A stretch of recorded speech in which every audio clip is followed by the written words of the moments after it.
واقعہ نمبر 55۔ غذا انتہائی سادہ تھی۔ بسم اللہ الرحمن الرحیم۔ السلام علیکم۔ حضرت سیدنا علی المرتضیٰ رضی اللہ عنہ نے ایک شخص کو ایک دیہات کا عامل بنایا۔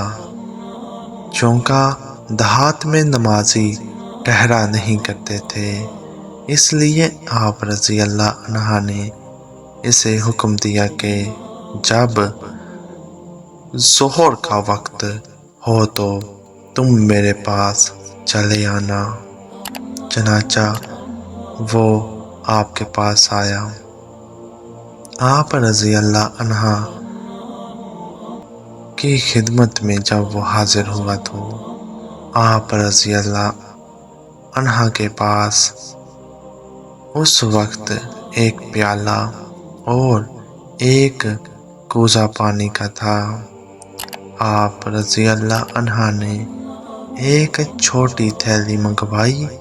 وہ سمجھا شاید ہیرے موتی ہوں گے اور آپ نے اسے امین سمجھا ہوگا اور وہ تھیلی مجھے دے رہے ہوں گے۔ آپ رضی اللہ عنہ نے تھیلی کو کھولا تو اس میں ستو تھے۔ آپ رضی اللہ عنہ نے ان ستوں کو نکالا، پیالے میں الٹا اور اس میں پانی ڈال کر اس شخص کو پلایا اور خود بھی پیا۔ اس نے آپ رضی اللہ عنہ سے عرض کیا کہ آپ رضی اللہ عنہ ایسا کیوں کرتے ہیں جبکہ عراق کا کھانا بہترین ہے؟ آپ رضی اللہ عنہ نے فرمایا، میں ہر اس کھانے کو جو میرے پیٹ میں جائے مکر وہ سمجھتا ہوں،